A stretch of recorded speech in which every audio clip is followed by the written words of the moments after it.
Hello बच्चों, आज हम बात करेंगे कॉलिगेटिव प्रॉपर्टी में फर्स्ट कॉलिगेटिव प्रॉपर्टी की, जिसका नाम है relative lowering of the vapour pressure. ठीक है, अब यहाँ पर जो ये समझने की बात है कि जो आपका वेपर प्रेशर है उसमें लोअरिंग यानी कि उसमें कमी आती क्यों है। तो इसको समझिए कि जब हम एक हमारे पास क्लोज्ड कंटेनर है और जब हम यहाँ पर केवल और केवल प्योर सॉल्वेंट लेते हैं तो इसकी सरफेस पर यहाँ पर अगर आप देखो तो इसकी सरफेस पर केवल और केवल प्योर सॉल्वेंट है, तो यहाँ पर जो वेपर प्रेशर होगा वो प्योर सॉल्वेंट का वेपर प्रेशर होगा, जिसको मैं डिनोट कर देती हूँ P0 से।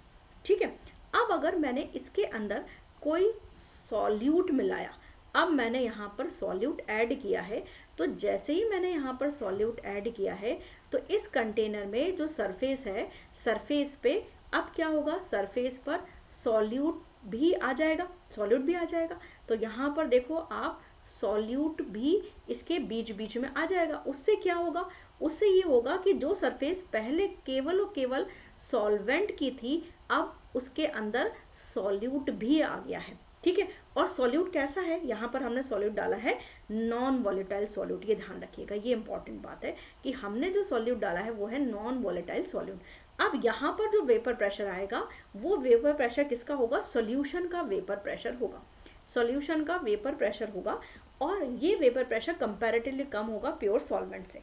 तो यानी कि vapour pressure of solution is comparatively low as compare to the vapour pressure of pure solvent.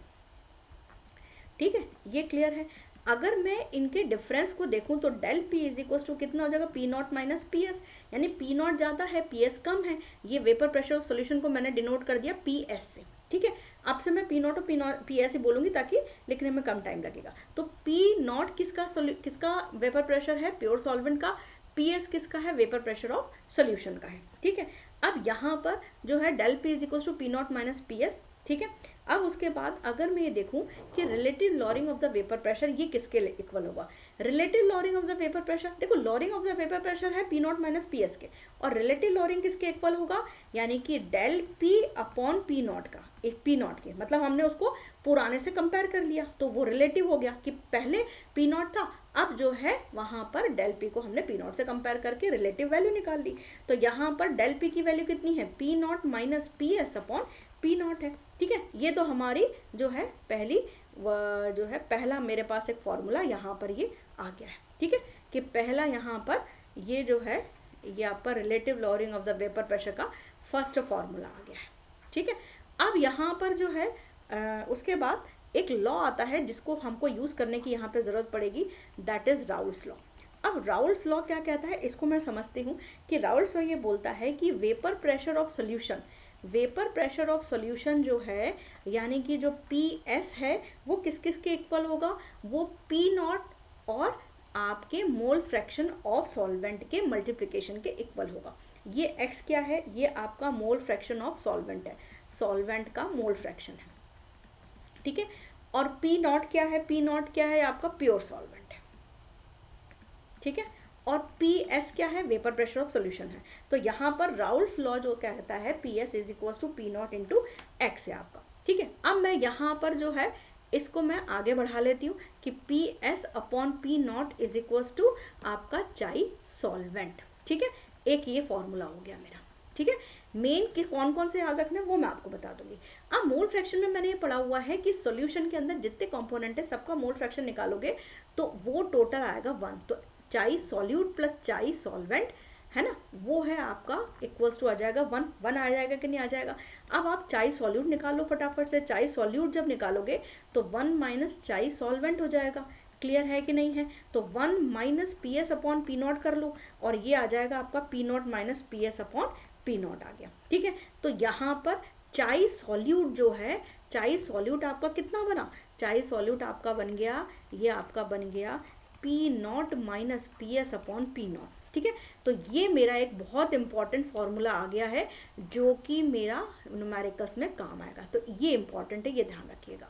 ठीक है, अब उसके बाद नेक्स्ट जो है वो हमारा क्या है, चाई सॉल्यूट का फॉर्मूला आ गया। तो ये आपसे कई बार पूछा हुआ है कि relative lowering of the vapour pressure किस मोल फ्रैक्शन के इक्वल है। तो ये देखो, ये relative lowering of the vapour pressure है, ये आपके सॉल्यूट के मोल फ्रैक्शन के बराबर है, ये आपके रीजनिंग असर्शन, ये जो आपका MCQs है ना उसमें आता है ये। तो देखो, relative lowering of the vapour pressure is equal to the mole fraction of the solute, ये आपको ध्यान रखना है। अब अगर मैं इसको 1 में से माइनस कर दूं, यानी 1 माइनस चाई सॉल्यूट कर दूं, तो मेरे पास क्या आ जाएगा, चाई सॉल्वेंट आ जाएगा।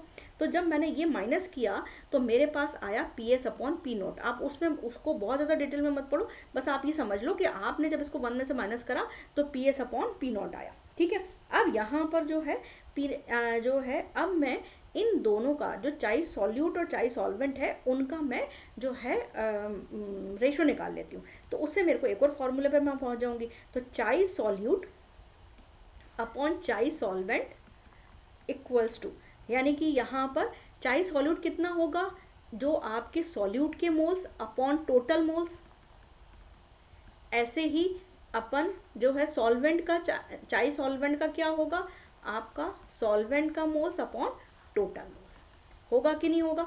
ठीक है, अगर अब आप देखोगे इसको काटना, इसको अगर अपन सॉल्व करेंगे तो ये n टोटल से n टोटल कट जाएगा, और यहाँ पर n सॉल्यूट और चाई सॉल्यूट अपन चाई सॉल्वेंट को PS पी नॉट वाली टर्म में भी रख लूँ तो del P upon P not है ना, ये PS अपॉन पी नॉट क्या है, ये डेल P था बेटा, तो del P upon P not, और आपका चाई सॉल्वेंट कितना है, PS अपॉन पी नॉट है ना, PS अपॉन पी नॉट है तो पी नॉट उधर फ्लिप मारेगा तो नीचे PS है, तो ये पी नॉट से पी नॉट कैंसिल हो जाएगा। ठीक है, तो अब मैं अगर ये रेशो निकालना चाहूँ कि मेरे पास चाई सॉल्यूट अपॉन चाई सॉल्वेंट का जो रेशो आ जाएगा वो क्या आ जाएगा, वो मैं देख लेती हूँ फटाफट से। वो आ जाएगा मेरे पास moles of solute upon moles of solvent है ना, equals to del P upon PS, मेरे पास ये फॉर्मूला आ जाएगा। ठीक है, ये इंपॉर्टेंट फॉर्मूला है बेटा, ये बहुत इंपॉर्टेंट फॉर्मूला है। ठीक है, तो यहाँ पर ये जो हो जाएगा, ये मेरा इंपॉर्टेंट फार्मूला बहुत इंपॉर्टेंट आ गया। तो मेरा एक जो इंपॉर्टेंट फार्मूला जो है मेरे पास, जिसमें मैंने आपको चाई सॉल्यूट वाला बताया था, chi solute is equal to del P upon P not, और चाई सॉल्यूट अपॉन सॉल्वेंट का जो रेशो है वो इसके बराबर होगा, ये ध्यान रखिएगा है ना, ये दो फॉर्मूले इंपॉर्टेंट है। अब एक क्वेश्चन आपको मोलैलिटी के तरह से भी अगर पूछा जाए तो उसके लिए फॉर्मूला मैं सीधे आपको लिखवा रही हूँ, कैसे डिराइव हुआ है उसकी ज़रूरत नहीं है। तो del P upon P S, del P upon P S क्या है बेटा, चाहे सॉल्यूट अपॉन सॉल्वेंट है। अगर मैं इसको मोलैलिटी की टर्म में ले जाऊं तो molality into molar mass of solvent है ना, इनटू आई, आई क्या है, वांट ऑफ फैक्टर है जिसको निकालना हम प्रीवियस वीडियो में सीख चुके हैं, अपॉन 1000। ठीक है ना, ये यहाँ पर अपन को ध्यान रखना है। ठीक, तो ये फॉर्मूला भी हमारे पास इंपॉर्टेंट है, और ये तीन फॉर्मूले पे बेस्ड आपके जो है, ये एक आपका हो गया, ये आपका पहला फॉर्मूला, ये हो गया आपका दूसरा फॉर्मूला, ये और ये हो गया आपका तीसरा फॉर्मूला। इन्हीं फॉर्मूलेस पे बेस्ड क्वेश्चंस आते हैं और ये बहुत इंपॉर्टेंट है। अब मैं इससे रिलेटेड आपको एक न्यूमेरिकल करा देती हूँ, जिससे आपको जो है वो आपको बहुत चीज़ें क्लियर हो जाएंगी। वो क्या कह रहा है कि 60 gram urea is dissolve in the, question मैंने पहले लिख लिया है, 60 gram urea is dissolve in 1800 gram water, और प्योर वाटर का वेपर प्रेशर 24 टॉर है। तो ये वेपर प्रेशर ऑफ सॉल्यूशन हमसे पूछ रहा है। तो सबसे पहले वो क्या पूछ रहा है, वो आपसे PS पूछ रहा है। ठीक है, इस तरीके के क्वेश्चंस में दिक्कत ये आती है कि बच्चे समझ नहीं पाते कि स्टार्ट कैसे करें। तो सबसे पहले आप क्या करो कि सबसे पहले आप जो है किस तरीके से क्या क्या चीज़ें दी हुई हैं वो लिख लो, और क्या चीज़ पूछ रही है वो लिख लो, है ना। अब देखो यहाँ पर सबसे पहले आप क्या निकालोगे, आप सॉल्यूट के मोल्स निकाल लो। सॉल्यूट के मोल्स क्या है, 60।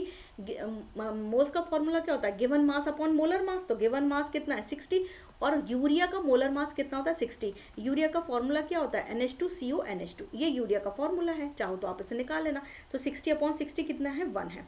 अच्छा, यूरिया एक नॉन इलेक्ट्रोलाइट है, तो आई के लिए यूरिया के लिए आई की वैल्यू कितनी होगी 1 होगी। उसके बाद यहाँ पर आपके पास जो आपका मोल्स है सॉल्वेंट का वो कितना है 1800, और ये given weight upon molecular weight है ना, आपका ये कितना हो गया, वाटर का मॉलिक्यूलर वेट कितना है 18 तो ये हो गया आपका 100 हो गया। ठीक है, अब मैं यहाँ पर फटाफट से del P upon P S is equal to, जो मेरे पास formula del P upon P S is equal to P not minus P S upon P S, तो ये हो जाएगा आपका mole fraction of solute, sorry moles of solute upon moles of solvent, ये formula हो गया।